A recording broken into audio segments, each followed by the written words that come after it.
Welcome back to the Point of No Return, our journey into the lives of the key figures who shaped the destiny of New France. In our last episode, we explored Samuel de Champlain's ambitious vision and learned of an apothecary, Louis Hébert. Today, we turn our attention to a figure just as crucial, though perhaps less heroic, a woman whose resilience and compassion became the very bedrock of the fledgling colony. This is the story of Marie Rollet, the matriarch of New France. She was the wife of Louis Hébert in an era dominated by explorers, soldiers, and fur traders. The narrative of early Quebec is often told through the exploits of men. Yet, the true story of its survival and the establishment of a permanent society rests heavily on the shoulders of its founding mothers. Among them, one woman stands out for her courage, her intellect, and her unwavering commitment to building a new world. Marie Rollet was not just the wife of the colony's first apothecary, Louis Hébert. She was a pioneer in her own right, a teacher, a diplomat, and the steady heart of a community clinging to life on the edge of a continent. Her story is one of profound endurance against the harsh realities of the 17th century Canadian wilderness. Born in the bustling heart of Paris around the year 1577, Marie Rollet was a woman of notable standing. Even before her name became intertwined with Canada's destiny, she was already a widow, having been married to a merchant named Francois Duc when she met and married the forward-thinking apothecary Louis Hébert in 1601. Unlike many women of her time, Marie possessed the rare and valuable skills of literacy. She was an educated woman who could read and write, a testament to her background, and a tool that would prove indispensable in the years to come.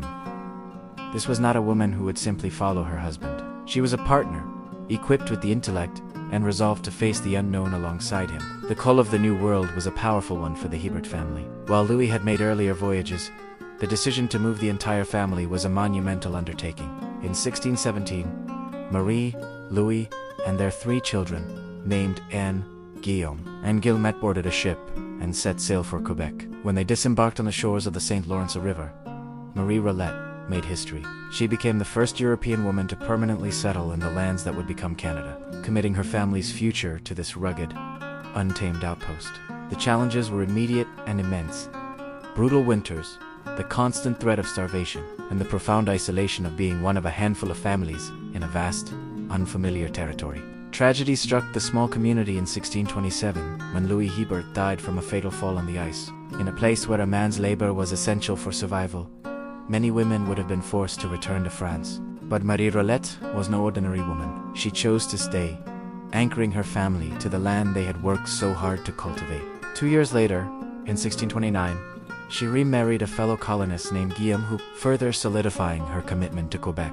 Her resolve was soon tested when English privateers, the Kirk brothers, captured Quebec, while Champlain and most other French settlers were forced to leave. Marie, her new husband, and her children were among the very few who remained during this difficult 3-year English occupation.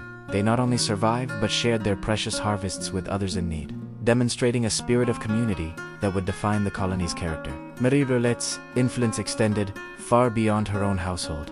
She understood that the survival of New France depended not on conquest, but on coexistence. She actively worked to foster peaceful, respectful relationships with local First Nations peoples, particularly the Montagnais, Algonquin, and Huron.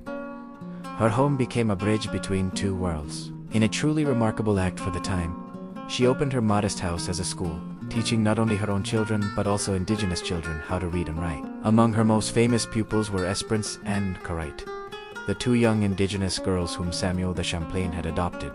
In Marie's home, French and Indigenous children learned side by side, a powerful symbol of her vision for a shared future. Through her strength in the face of loss, her generosity during the occupation, and her dedication to education and diplomacy, Marie Rollet laid the foundations of a permanent, family-based society in New France. She was more than just a survivor.